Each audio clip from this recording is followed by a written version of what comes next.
Date with a Debut is recorded and produced on Awabakal country. Always was, always will be, Aboriginal land. When I started writing and I had to be open and honest, I've lived in a world of entertainment and putting on a mask, putting on a facade. Doing this book and writing it as raw as I did and being open and honest about all these parts of my life was the most scariest, vulnerable thing I had to do. But now I feel so much pressure's released from me. I go, I don't have to hide behind that mask anymore. Welcome to Date with a Debut, a podcast about debut authors, their incredible books, and their journeys to publication. If you are looking for a new author to discover or writing inspiration for your own story and you don't know where to start, this is the place to be. I'm Nick Wasiliev, host of the show, and I'm delighted to welcome another debut author in today's episode. You can find any books mentioned in today's podcast down in the description. We will discuss mild spoilers ahead, so I recommend you grab yourself a copy of the book now, or at least very soon. Wherever you are listening, thank you for listening with us and supporting the Australian book industry, and if you enjoy the show, hit us with a review, a rating, or a thumbs up wherever you get your podcasts. Lastly, this episode is brought to you by Podpixels, the ultimate storytelling tool for passionate podcasters. More on them later in the show.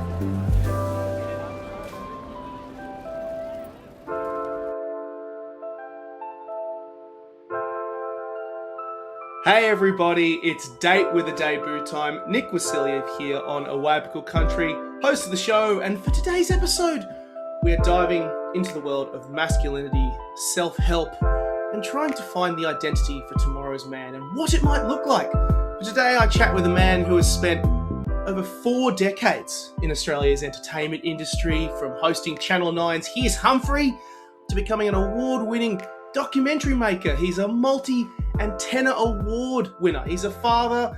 He's an enjoyer of many a Guinness. He's the one and only Albert Jamae, whose self-help book, Shaping Tomorrow's Man, is published by the wonderful folks over at Hawkeye Publishing. You can get that down in the description box at your local bookstore. Check it out at your local library. Check it out online, wherever you have your reading enjoyment. You can get it there. Needless to say, we will be discussing topics of mental health in the nature of this book. I should also kind of preference that we are not medical professionals, and this shouldn't be a substitute for any sort of medical advice or medical diagnosis. If you are looking for that, there are resources available to you, which I will link to down in the description. Needless to say, joining me from all the way from beautiful Ghana country, Albert, welcome to Date with a Debut. Oh, thanks, buddy. And I know you've read the book because you mentioned Guinness, and that's right at the end of it, I think. So either you skip to the end or you actually read the whole thing. So thanks, mate. I got the proof that I read the thing. Yeah. So I'll expect one when we meet up.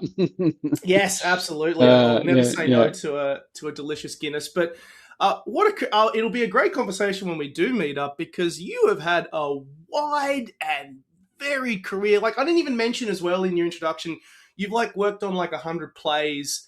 You've done television, documentary filmmaking. When we first liaised, I think it might have been last year or earlier, a while ago, when we talked, you were pitching a mental health podcast, which we nearly got off the ground.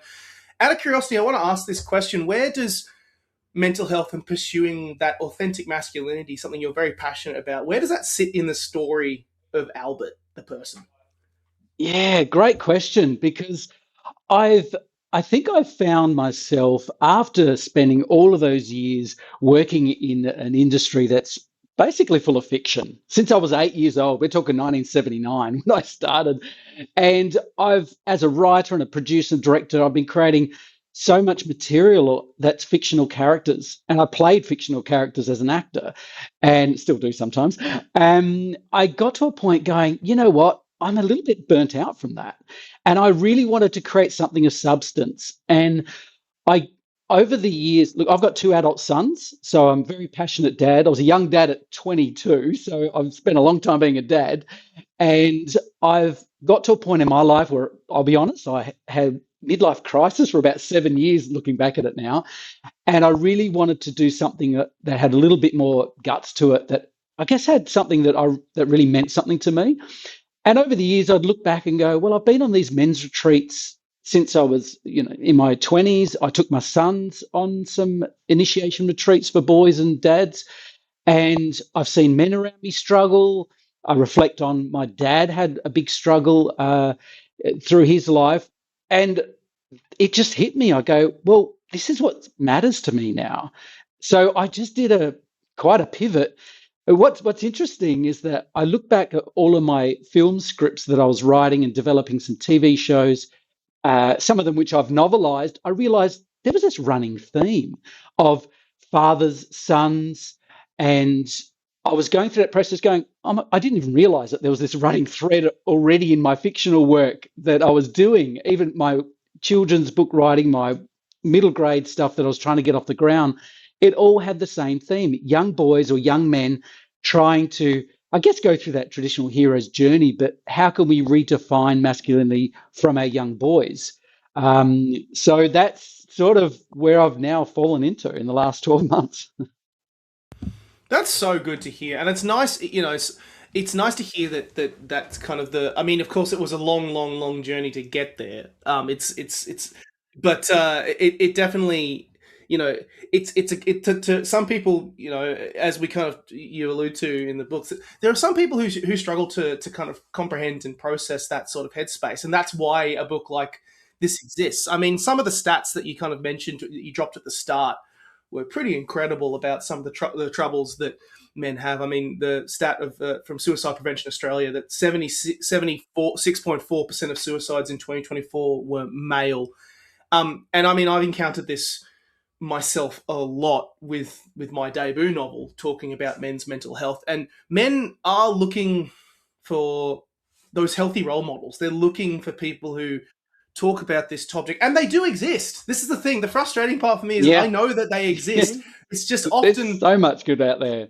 we live in an algorithm world, and at the moment the algorithm is pushed by the most emotional thing, and often that Mm. kind of sensitive, gentle soul of men processing and sitting down and being and reasoning and rationally rising and speaking to one another. That is not what is pushed to them in the algorithm. Yep. Out of curiosity, this is kind of more of it's a good chance for me to ask this question, because I have, with the experience I had with my book, despite it being about men's mental health, the vast majority of the readers were actually women who were getting it for their partners, getting it for their husbands, Yes. getting it for their sons, Yes. because they were trying to give them a resource for and those men themselves didn't know where to find those solutions and where to find those sources. And in my head, I mean, I actually haven't even got a question here. I was just saying that, like, that in my head, I'm like, trying to get men to read is so difficult. And if there is a woman, who's listening to this podcast, a lot of the audience is female. Like, this is a book that I'm like, you got to try and get the men in your life to read it. Fortunately, it's a very tight book. You pack a lot in. Yeah, I kept it short. Yeah. Yeah, but it is. But I had that experience too with the team at Hawkeye, the readers, the women readers. They were going, "Wow, I understand my boyfriend better," or "I'm going to give this for my dad."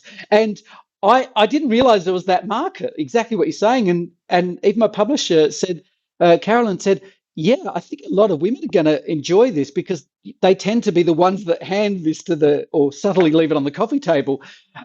Because you're right, it is a struggle getting men to read because we're just not, it's not, I guess, not the way we're brought up to do too much of that. And it's hard to sit down and focus on that. But it is great that there is that women cohort that are there supporting the men around them, because we got to work together like this. Yes, and yeah, absolutely. And it's one of those industries where women really lead from the front in that regard. But I want to make sure, personally, it's been a personal goal for my podcast to try and get more men to read. And so, I'm not surprised that Hawkeye were kind of experienced, kind of had that kind of similar headspace. Out of curiosity, what was the experience of actually getting published and putting the book together with Hawkeye? What was it like? It's actually quite funny. We're only going back to, I think it was January, February last year. I went to GenreCon up in Brisbane, and I went up there to pitch one of my middle grade books, which is around a young boy who's a bit feeble, and he had to be thrown into this chaotic 24-hour adventure where he has to kind of grow up. It's a bit of a coming of age story. Again, the theme is there about helping young boys. I went and I had 10, 15 minutes with Carolyn. I was the first cab off the rank. I was very excited, did my pitch. There was a couple of minutes to go. And and Carolyn was like, oh, that was a wonderful pitch. Loved it. Really good. But I'm actually after non-fiction. And I went, oh. And then I went, oh, wait a minute. I've almost finished this draft of this book around men's well-being and that sort of thing. And her eyes lit up. She says, oh, can you send me a sample of that?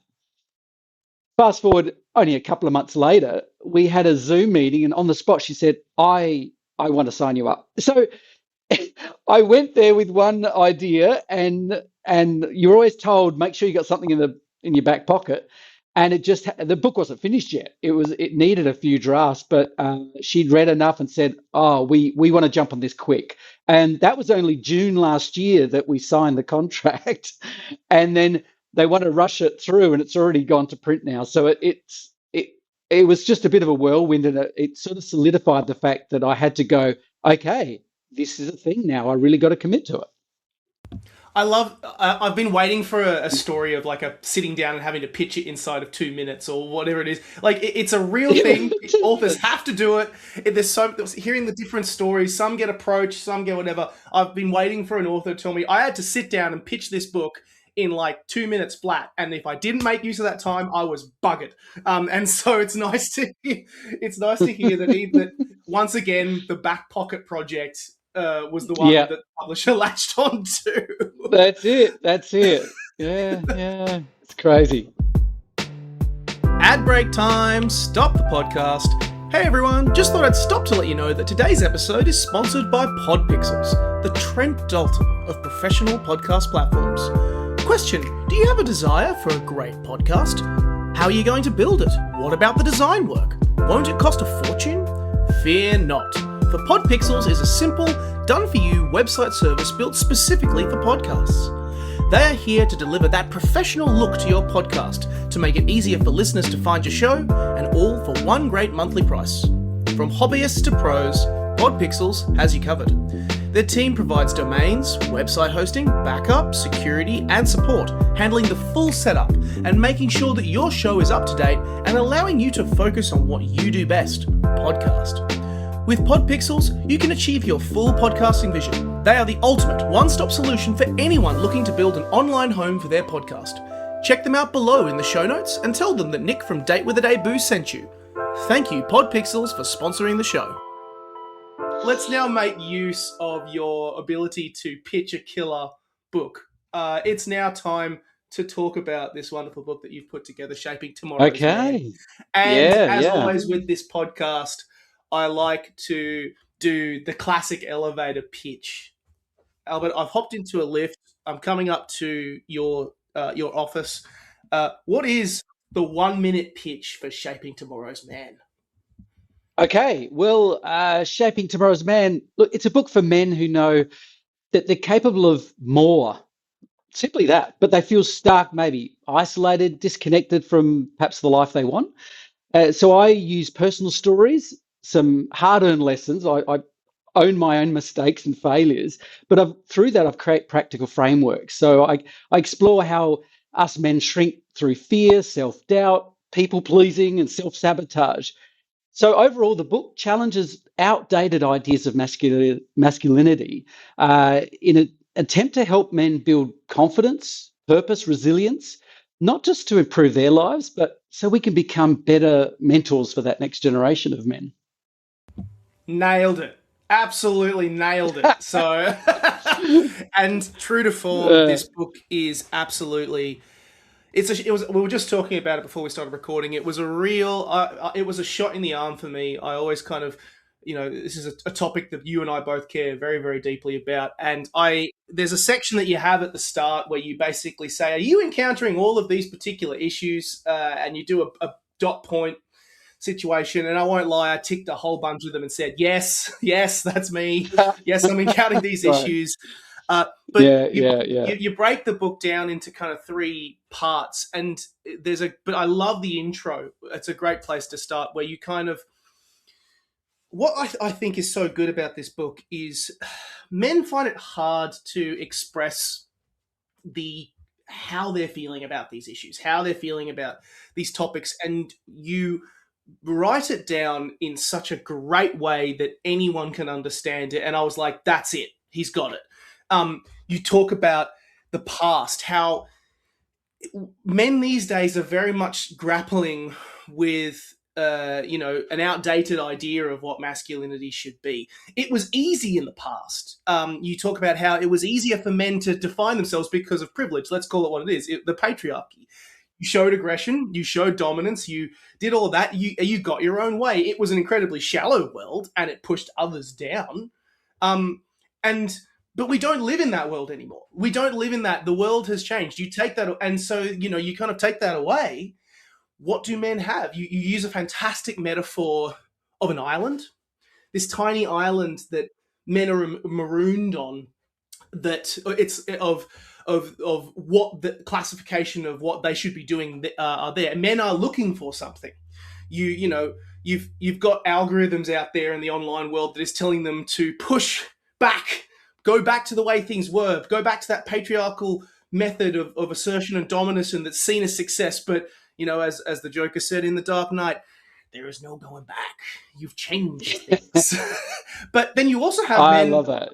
Yeah, you have men who want to engage. They want to make that change. They want to be in this new world, but they're terrified of making mistakes and terrified of causing harm. They desperately want to engage. I very much have fallen into that latter camp so many times. And at least this concept that you've been playing with called the shrinking man. Tell me about the shrinking man. Yeah, that was the first part of the book, but it was the first thing that came to me when I would see the men around me shrinking, and I was feeling, I was going, why is that? What are we doing here?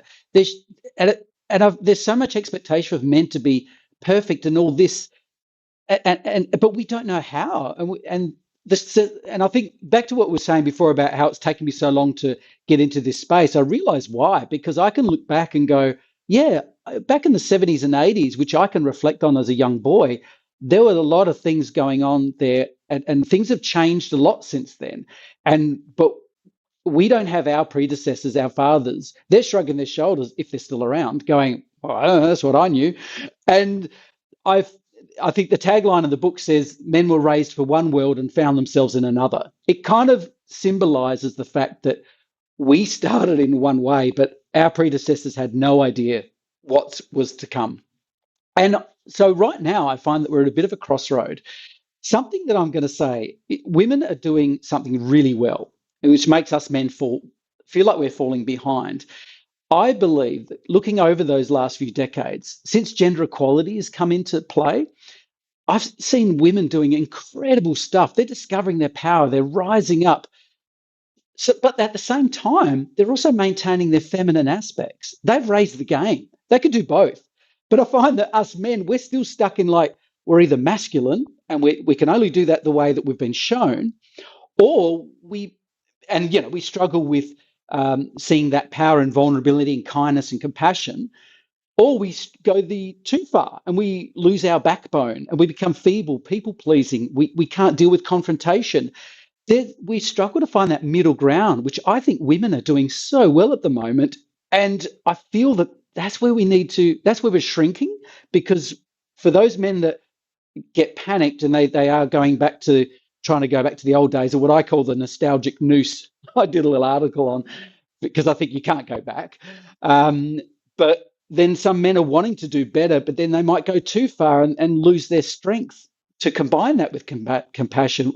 This is what I'm trying to do with understanding how we've shrunk as men and how we can rebuild ourselves so we can have our masculine and feminine aspects combined together. That's kind of where that little section of the book is about. Yes, I love that you kind of you point that out a lot. The breaking down of these barriers and structures, it comes with so many positives. I mean, doing this show, seeing the vast majority of the guests I have are women, it has been one of the great joys of this show to actually get the chance to understand, see the headspace, see where the ideas and thoughts that women are mulling over and examining, committing to the page, sitting with topics for a while. It's one of the things I absolutely adore about this show, because it just it makes my brain turn into a sponge, and I just want to absorb as much of it as I can. And I think you make a fantastic point around that. From that introduction, we dive into kind of part one of the book, where we talk about, you kind of say you're aiming to complete kind of three goals. You stop that shrinking process, overcome kind of the self-sabotaging elements that men have, and then embrace these ideas of strength and compassion and focus on support, while also having that independence and resilience, kind of trying to find that straddle that line really, really nicely. Part one, I love that you kind of describe it as, it kind of catalogs men, basically, because we've had this particular idea of what men should be drilled into us for such a long period of time. We're now in a generation that is fighting generations of ingrained knowledge, trying to fight that mindset. It started before my generation. I mean, you spoke about how you were really, really young when the feminist movement really began to take off, in the 60s and beyond. And some men kind of look at that and go, I'm looking at that as someone, I'm looking at these insecurities, and I need to find someone to blame, which is not the healthy way to go about it. But I love this particular part as well. It's like it forms a huge part of the book, but you talk about mateship, you talk about, physicality, you talk about relationships, you talk about careers, and how men kind of are dealing with each of these, and the particular challenges that they face in each of them. And what's really cool is you also give us exercises, things to do, a chance to sit down and talk about it. Talk to me about this first part, because I think it's really where you break down exactly what men are facing and why it's a problem. Yeah, I wanted to look at all those areas, and I think the first one I do talk about is mateship, because I feel even though that we're connected in so many different ways, we're still so isolated. We don't have the mates connected. We don't see them face to face, perhaps like we used to, not when I was younger.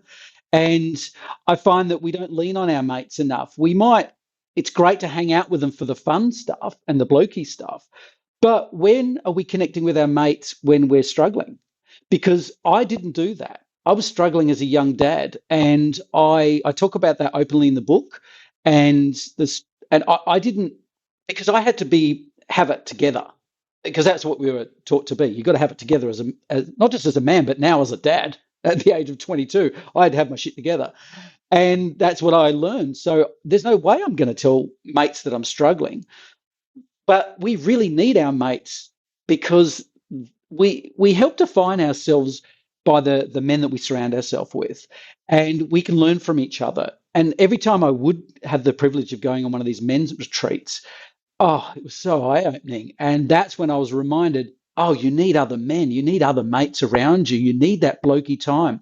It's okay to, yes, you want to be a great dad and a great partner and spend all that time with your family, but you need to balance it out with your mates, because they'll pull you in the line and they'll just balance you out. So that's what was important for me to write about the mateship chapter, because I let go of a lot of mates over the years, not intentionally. It was just I allowed life to get in the way, and I think that's a really important thing to be careful of. The other part was the physicality of men.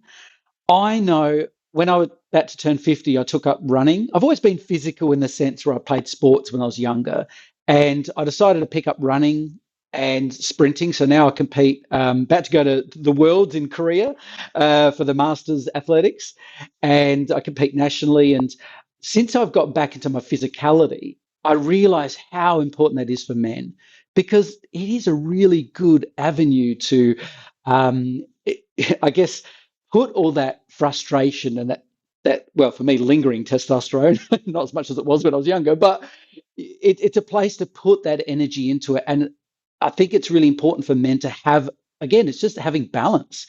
If we aren't physically strong, Not saying you have to be buff and things like that, but you still need to understand that men feel good when we're actually feeling healthy and strong. So I really encourage men to start taking care of themselves in that respect. The other section, the relationships, well, that was a tough one to write because a lot of personal stuff came through in that area. And I think was a big one that I was finding the men around me were struggling with because men were going through divorce. I went through a divorce. I've been through that, and a lot of men I could see were struggling from separation and blaming their partners and going, oh, and I'm thinking, why are they doing that? They're just being held back. How are they going to get another relationship if they want one? If they don't understand how to look at the things that maybe they did wrong and how do they course correct themselves and their behavior? How can we improve that? And so I really wanted to do something solid around relationships, which is, I think there's about 3 parts in that one. And the other section was around the career and purpose, where as a bloke, we were taught that you provide for the family and that's all you had to do. As long as you could bring money home, roof over the family, clothes on the back, food on the table, job done. And it's now that we're in a situation going back to the gender equality, both partners are working, not just because we have to, but both partners have value and they want to put something into the world. They don't just want to both be parents only. Some do, don't get me wrong, that's great. But I think that men now are going, well, I'm not just the breadwinner. What else is there to life? And I talk about that the golden handcuffs where you can chain yourself to a job. But outside of that, and how many times have we heard people retire and then their health goes downhill because they don't know what else to do? So I want to encourage men to look at not just career, but purpose. Their purpose can be something they do every day, whether they're employed or not, for the rest of their life. And that's so much more powerful than just trying to generate a career. Generating purpose, whether it's inside your career or aligned to your career. So these are ways that we can stop that shrinking process and help men grow in all those areas of their life that I've seen them shrink. I've shrunk in myself. And just little steps. Doesn't take big ones. Absolutely, it's a wonderful part of the book, and I also love that you do. What I particularly love is you kind of cover some elements off the back of kind of the things that men are fighting. You do talk about the past quite a bit, and but you don't. But here's like, and everyone knows, like, yes, the past had a lot of, again, those kind of simpler ideas of what men should be, but you don't. What I particularly liked is you shouted out. This is kind of skipping ahead to the end of the book, but you don't belittle the past. You No, explain. no. You use it and you explain. It's very easy. I found myself. It's often a joke with our generation. Younger generations to go. The reason why I can't afford a house is because the system is stacked against me, or the past generations are being all selfish and awful, or Yeah, whatever. As an example, yeah, just one yeah, example, but you. But that sort of thing basically it just generates sort of resentment.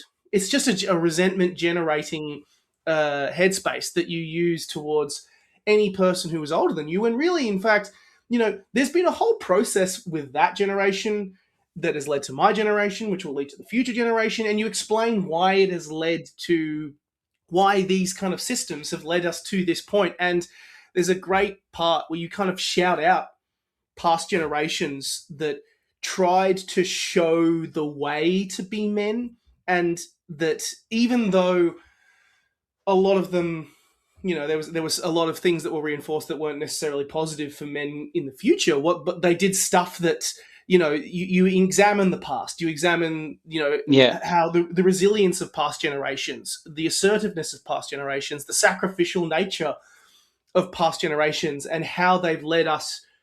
They've still been a part of the journey on the point to where we are now, which I think is a really important part. It's not you don't view. It's not like I just hate the past. There's a great examination of the past, but also what the past can do for us now as well. that paying it backwards is something that when I latched onto that, and it's something I truly believe, because to me, I talk about in that self-sabotage section, which connects with this blaming the past. I understand blame feels good because it removes responsibility. That's all it does. It doesn't actually fix, change, anything except it takes away responsibility from you. You go, oh, it's not my fault. But what you're doing when you do that, it also removes power.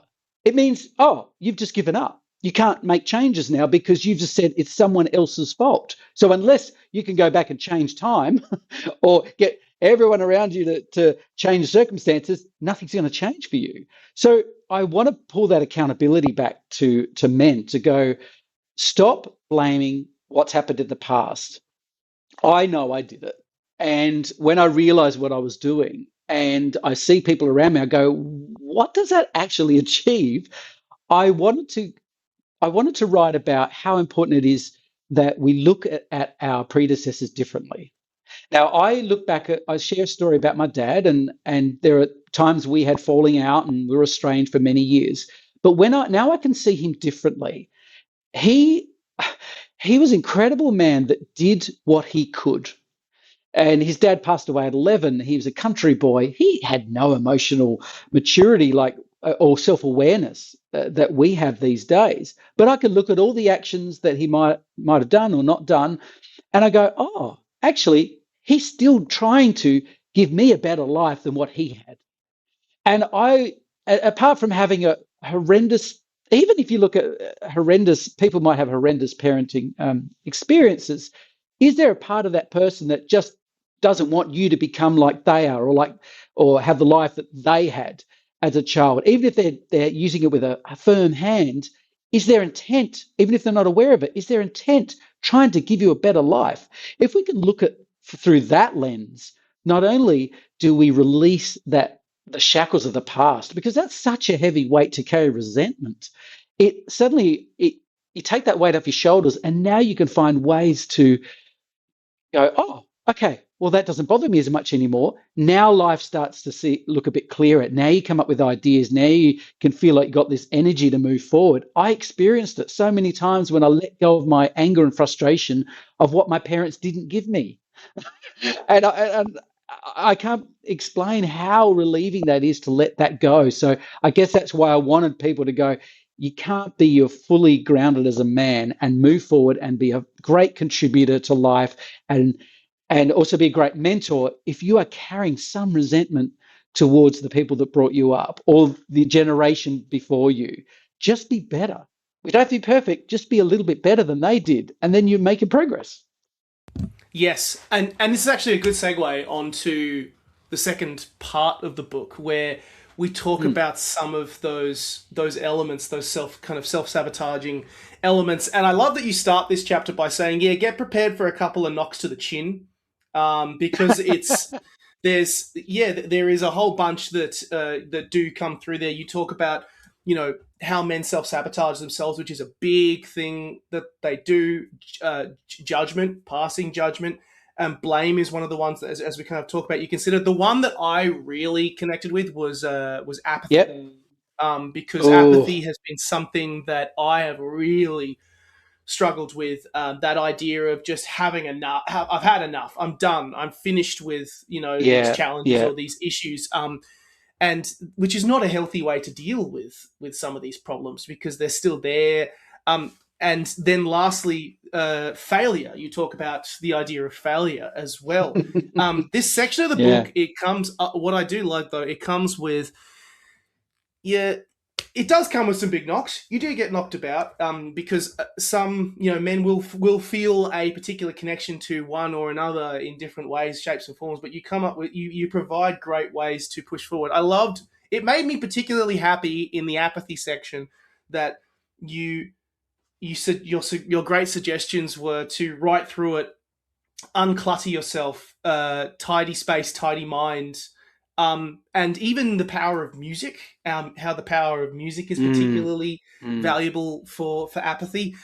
And I was like, oh, thank God. I write I'm writing all the time now. Thank God I have a journal. Thank God. All of those elements that my psychologist recommended I do is the stuff I'm doing, and it's proving incredibly helpful to do that. Talk to me about writing this section, because I'm imagining it in addition for men who are reading it going, oh, that's me. This would have also smacked you across the face as well. Ah, mate, I tell you what, with the apathy one, I wasn't going to write this. I might have even mentioned it in the book saying I wasn't going to write this section, but because it really hit home to me because I still fall into it at times. And I think what I tried to approach it delicately, I want to cut men a break too. My mantra is meet men where they're at. One thing I'm very self-critical that if I fall into a bit of a slump, I get critical of myself. Oh, why are you doing that again? Why are you doing that? And that constant barrage that we give ourselves, and it just puts us further into it. And I really wanted to acknowledge gently, it's okay if you do. And guess what? You may continue to do this for the rest of your life. That's not a failure to fall into that apathy. It's only a failure if you stay there. And it's such a difficult time because I feel like if you're in that apathetic state, I know when I'm in that state, I don't want to do all the things that I've suggested in the book. I don't want to take on people go, oh, now you're just going to say this thing in the mirror, and now you're going to, motivate yourself. I'm like, I don't want to do that because when you're in the apathetic state, you can't see anything outside your own misery, and I get that. But I think what hurts me is, and I had to write it because men not fulfilling their potential is something that bothers me. Well, anyone, if I see someone not fully fulfilling their potential, it can drive me nuts because I don't know why it is. It's just something within me. And I don't want people to stay in that apathetic space, but I wanted to write through it and figure out, well, how do I deal with it?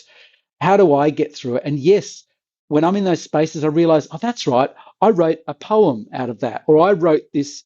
I went and wrote a chapter of a book and I went, oh my God, that was the best chapter I've written, or a script. I was doing a lot of script writing back then. I wrote a whole short play once just because I was frustrated and feeling so down. I wrote about it.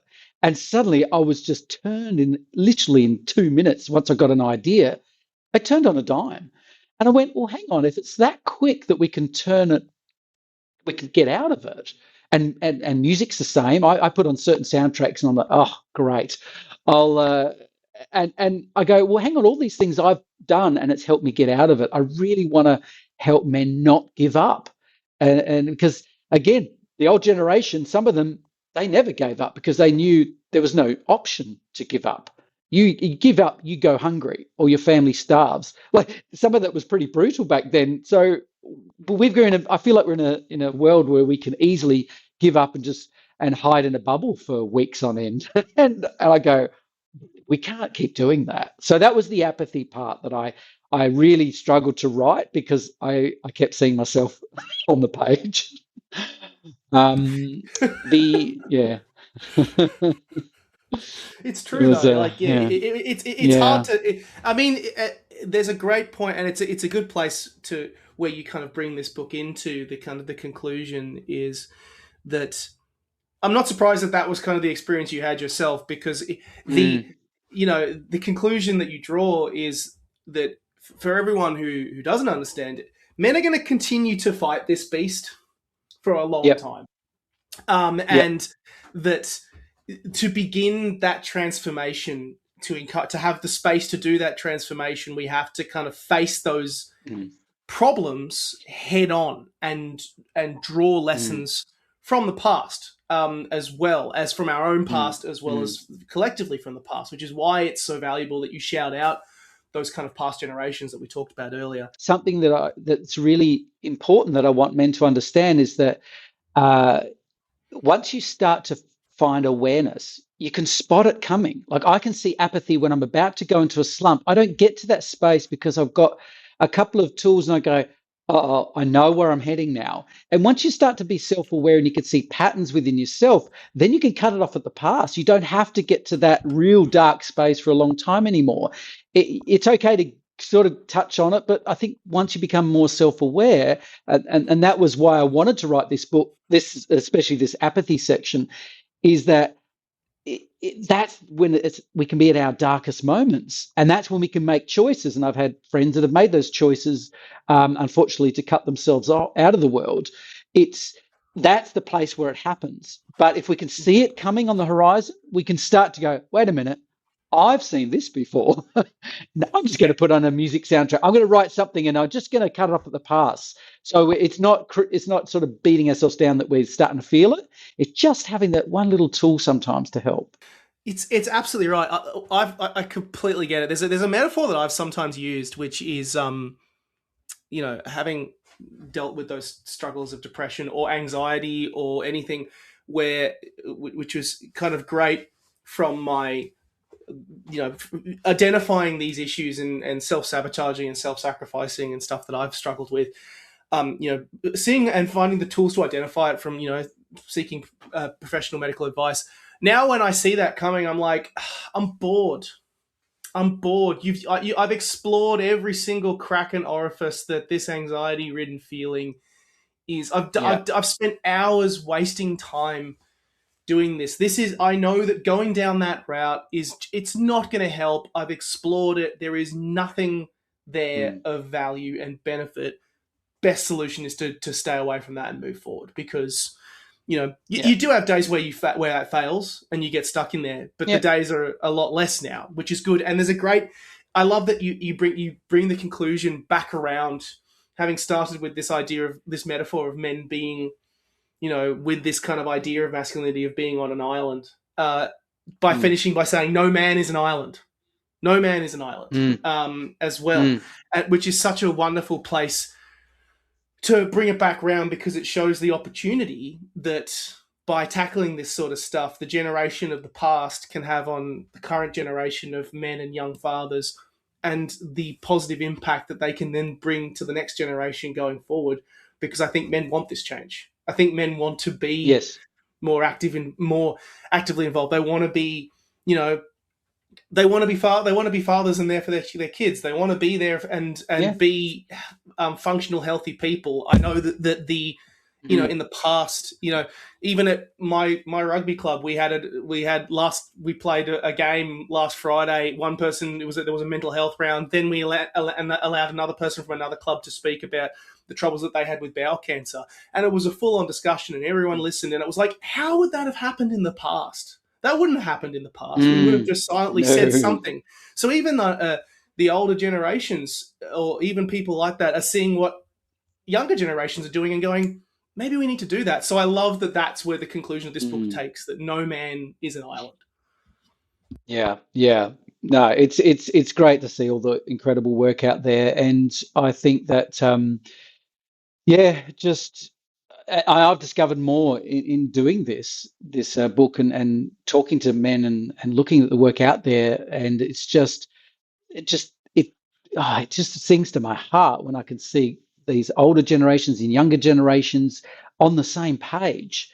And man, we can achieve so much if we can just get past our little internal dialogues. Like I talk about, that fear of failure was what my biggest one, self sabotage, and that's a huge one. But there are different ways to just reframe your thinking, and it's the tiniest reframing that can just change your whole perspective. I think us men feel like we approach these things of, oh my God, I've got to show feelings and emotions, that it's such a massive thing, and it's like, it's actually not. And the things you worry about, no one else around you cares. Like your partner's like, yeah, or your mates might like, yeah, that's fine. So I think we sort of build these fears up so big, and that's what can cripple us or put us into apathy and just stop us from progressing, because the fears are bigger than the actuality of what's going on. But if we could break them down and go, well, actually, this is all that's happening. This is when someone says that to you, or a partner says this, they don't mean what you think it means. And it's just that's what I've tried to do in all these different sections. Just reframe what's actually happening and just take one little step towards improving it, and your eyes will open up so wide. Off the back of that, and before we say goodbye to this wonderful book that you've created and spent a lot of time diving into, what did the exercise of shaping tomorrow's man teach you? Be it Albert the writer, Albert the creative, Albert the person. What did this exercise teach you? Okay, what it taught me, because I was very, when I started writing and I had to be open and honest, like I said at the beginning, I've lived in a world of entertainment and putting on a mask, putting on a facade.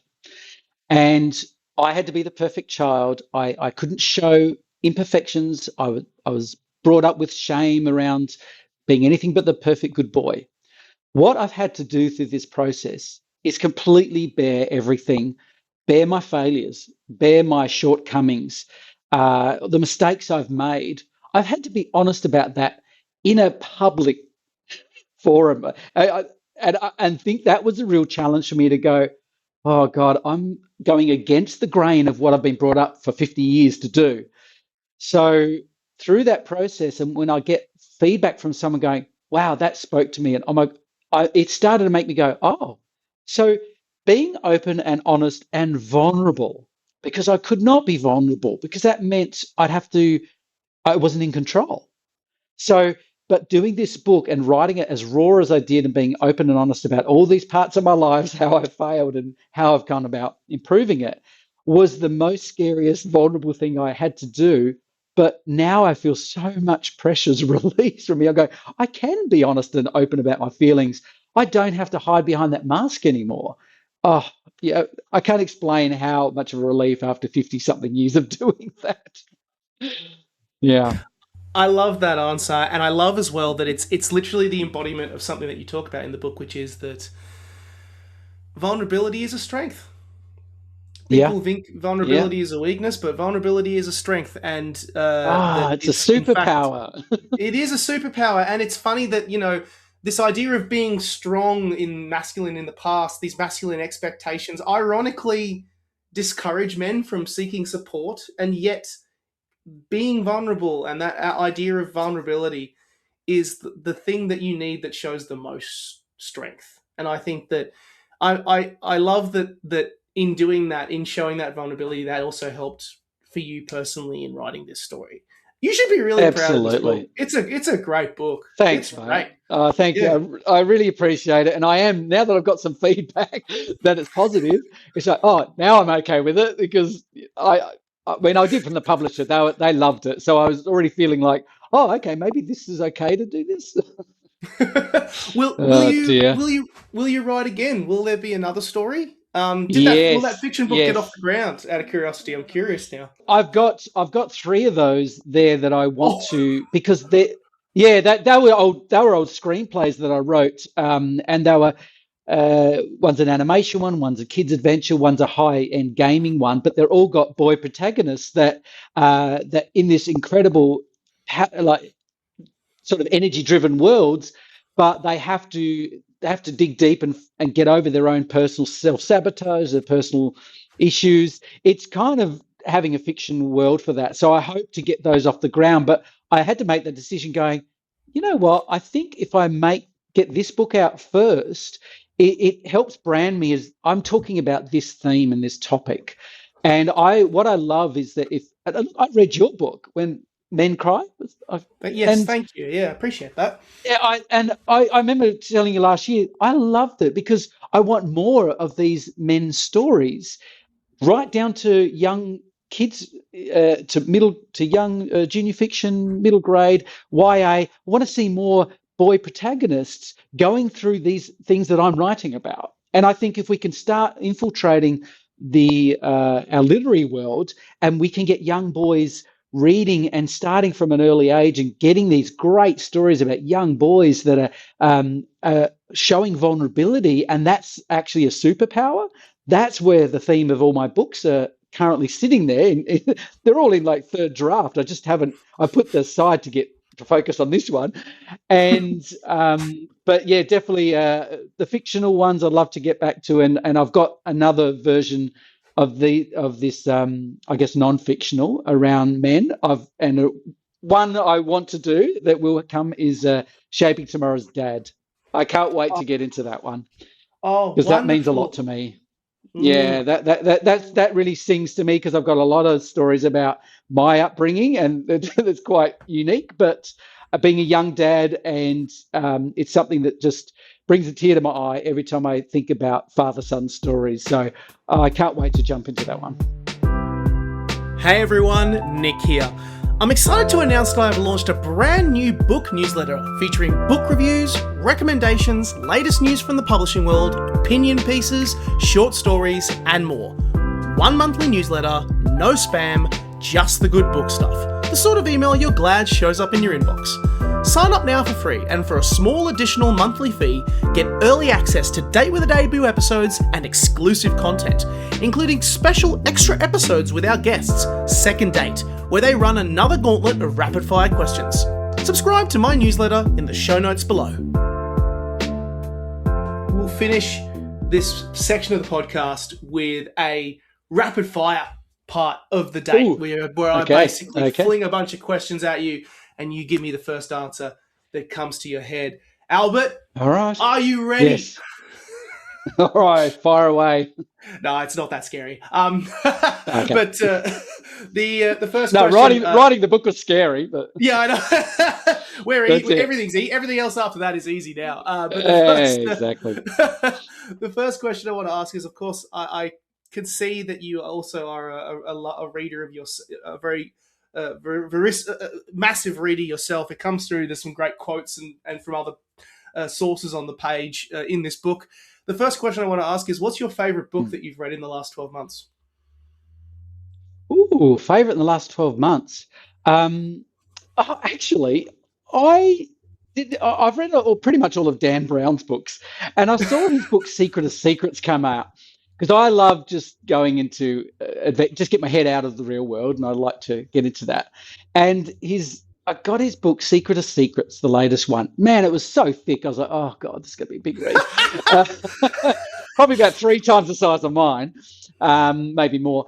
But there was something I won't spoiler alerts, but when he started getting ethereal themes of the human psyche, I was like, oh my God, these are some of the things that I've been talking about, and even in one of my fictional things. And I think I loved it because I didn't expect where it was going to go. I thought it was going to be a typical, oh yeah, I've read all of his stuff, I know where it's going to go, but it kind of took a slightly different twist. So I really enjoyed reading that one. Yeah. So that was a surprise for me that I got right into that. But yeah, I like that kind of book. Yeah, he does like to do a lot of deep dives, doesn't he, Dan Brown? He's I know that when he blew up, everyone talked about all of his books, but he does like to get very cerebral and examine things. Yeah, Off the back of that, what's your favorite debut novel that you've ever read?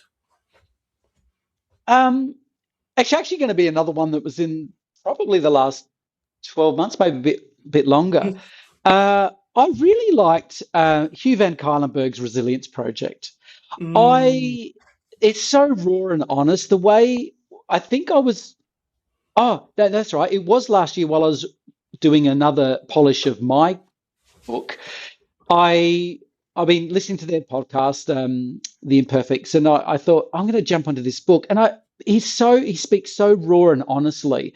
And I was like, I think that gave me encouragement to go, yeah, my book's pretty raw and just speaking about my failings. And that's what I loved about that, is that, and maybe that's the thing when you're a debut author, maybe you're a bit more heart in the sleeve thing when you're writing these sorts of things, because you don't know how else to do it. You don't think of marketing, you just go and blah, you kind of vomit on the page. And so I really loved Hugh's first book. I was like, oh, wow. I can really connect with a lot of the things that he was reflecting on 10 years of doing these programs and that. And I just loved it. I thought, I'm sort of writing about similar resilience things. So I probably connected with it on that level. I appreciate you shouting out the Resilience Project and the Imperfects. I think they're doing a great job. It's one of those good resources that's out there in the world right now. But I think it really is touching on topics of mental health very, very well. And that actually leads quite nicely onto a question that I was going to ask off the back of that. Doing this show and having written, not this show, but touching on topics of mental health, I often have found myself gravitating towards other examples of art and media that examine men's mental health and those topics well. Are there any that have really stuck out to you in the last few years? Because I do think there are some coming along that have done a really good job at presenting men's mental health in a very strong way. Yeah, I'm always drawn to, because I come from the world of entertainment. I've been a film, TV director, producer, documentary maker. So I love that art, and I'm planning on making another documentary around this space soon. But I also want to get back to my fictional screenwriting, because when I see projects in film, that's one of the mediums that I love, film and TV. And I've been connecting to a couple of Korean TV shows. Now, Mm.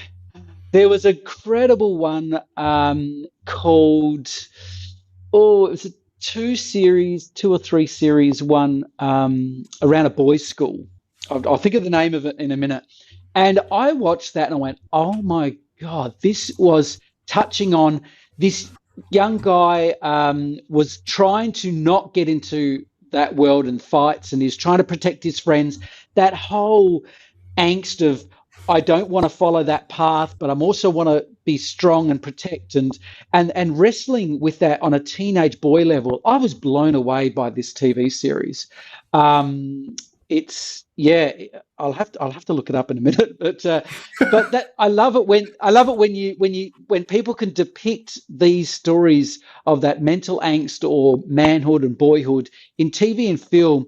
It strikes a chord, because I also know people are going to watch that, and you come away, and that's how I've written my previous screenplays, and that is, I always want to bring on those little things that make people go, oh my God, that just hit me, because that's when you got people's attention.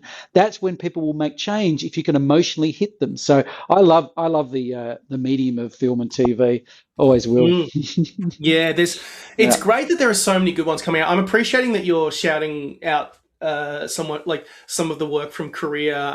There's so many amazing shows like in Japan. There's a couple of even like Studio Ghibli films that I think really touch on it, on that mental health angle really well. But even then over in, kind of England or US, I mean, Adolescence was huge. I still remember watching that was the other one I was thinking of. I love that. I remember, good. there were some moments in Adolescence that just absolutely stunned me. I thought that young kid in the third episode, where he just tries to like at the psychologist, I was just like, that was it. Yes. Like trying to show intimidation, trying to be strong, and yet he was just a kid. Like it just showed it all. Sex Education, the story particularly of the headmaster and the headmaster's son Adam, and just what I loved about that. I cried over that. I absolutely wept when that came to fruition. That storyline, that really hit me hard. And Weak Hero was the name of that Korean TV series. Mm-hmm. And I love the title, Weak Hero. And it was playing on that heroicness of the old masculinity. And this kid was trying to go against it. Oh, it's so delicious. Check it out. It's good that there's so many good ones coming out, particularly in recent years, which goes that the topics that those have generated, because I thought they got it right. They really did, in terms of the portrayal and the feelings and emotions that it makes you feel. Changing topic and tack slightly. Yep. Do you have a favourite word? Do I have a favourite word? What favourite word do I have? This is going to be weird, but since I was a kid, I loved the word Czechoslovakia, because I could spell it. CZECHOSLOVAKIA. I can still spell it. And people are now going to be checking, did he spell it right? But I don't know what it was, but it rolled off the tongue when I was a kid. I used to find weird things like that, weird words, and I'd say them and then I'd try to spell them. I don't know what I was thinking. I wasn't even writing as a kid, but that was the first word that just came. You said it was rapid fire. Yeah, it is. It is funny that it's a shame that Czechoslovakia is not called Czechoslovakia, because it means you can't say Czechoslovakia anymore. I know. We mentioned at the top that you love a good Guinness. What is the trick to a perfect Guinness? I mean, there is the very established method of how you pour a Guinness, but yes. What makes a good Guinness a good Guinness? Yeah, because I went to the Guinness factory, of course, when I went to Ireland, and we taught how to pour it, and you got to have that angle right. You got to let it sit for a minute before you finish the top pour. And some places do it where I'm here in Adelaide, and some will just pour it and let it sit. And I'm like, no, you got to pour it to about, I think about 80% high. Just let it sit, then just top it up. And you also don't want it too cold, but that's just me. I love it. Yeah. Outside of work, I know at the moment you're working with a First Nations art business. You kind of mentioned that Yep. something that you're doing. We were talking beforehand about if you're on YouTube, you can see a beautiful First Nations artwork behind you. This is a bit of a big, broad, general question, but this is the nature of rapid fire.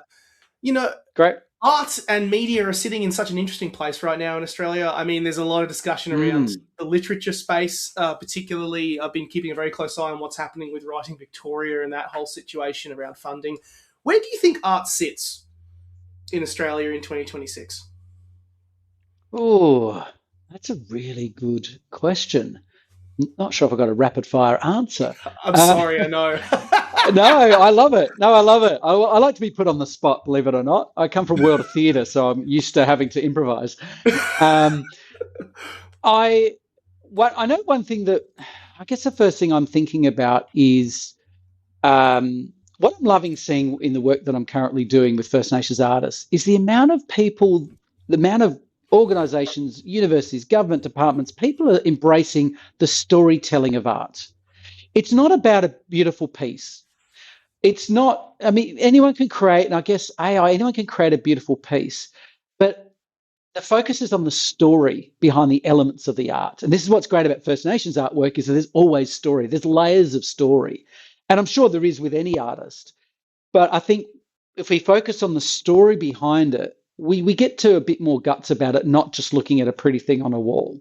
And I really think that I'm seeing more of that in the work that I'm doing and more acknowledgement of that. And I'm hearing people in a government department telling me the story of the art that they've just commissioned. And they get excited in their staff to go, oh, and now I've learnt what these tracks mean and what these symbols mean. And that means us connecting as these groups. And you listen to people talk about unpacking art as a multi-layered story, which, let's be honest, since the dawn of time, art on a cave wall has all been storytelling. And I think that's where maybe I like to think that art is really, well, let's pull more of the story out of it as opposed to what's visually appealing. Yeah. That's a great answer to that question. I particularly appreciate the First Nations perspective and the storytelling around it. I mean, that sort of mindset and headspace makes me look at the land I live on so differently. Being told a story about a Awabakal country where I'm recording this from is the land of the flat plains. The plains are not plains; they are a lake. It's a lake where the people live, or on further up the coast towards Warramai country, being told stories of a thumping kangaroo. A kangaroo, when it gets angry, it thumps its tail, and the tail is the landscape where Newcastle is based, which is why Newcastle gets earthquakes. Is so. Yep. I love that. It makes me look at the land and the place I live in very differently, and suddenly you feel the history and the age, and it's a wonderful way. So I appreciate that you kind of highlight that, and it's great that people are wanting to know those stories when they buy that artwork and hear more about the significance of that.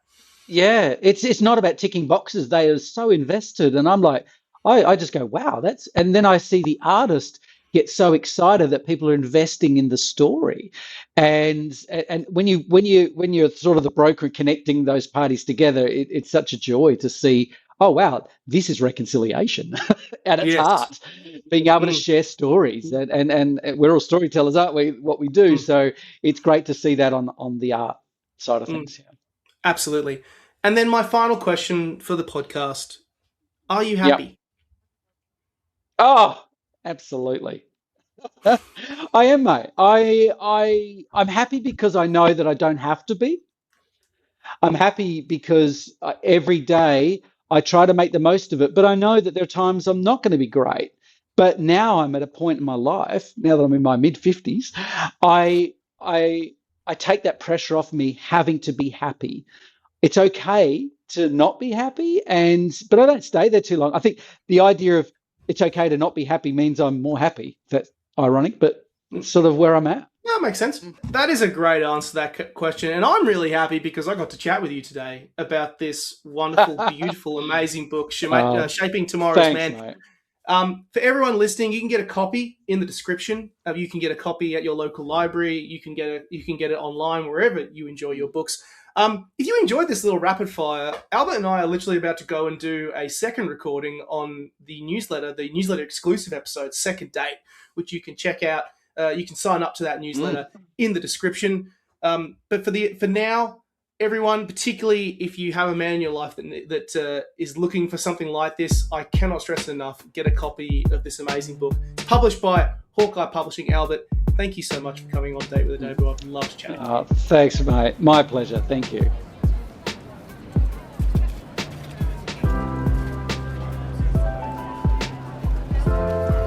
Thank you for listening to today's episode of Date with a Debut, and for listening to the Words and Nerds channel. You can buy all books mentioned in today's episode down in the description box, and if you enjoyed the show, drop us a review, leave us 5 stars or a thumbs up wherever you get your podcasts.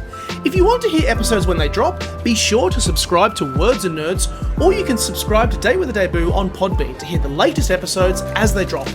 This episode was edited and produced by myself, Nick Wasiliev. Additional production credits to Danny V from Words and Nerds, music by Sakura HZ, and thanks to the publishers and authors who make this show possible. This show is sponsored by Podpixels. Date with a Debut is a Words and Nerds and Breathe Art podcast co-production, recorded and edited on the lands of the Awabakal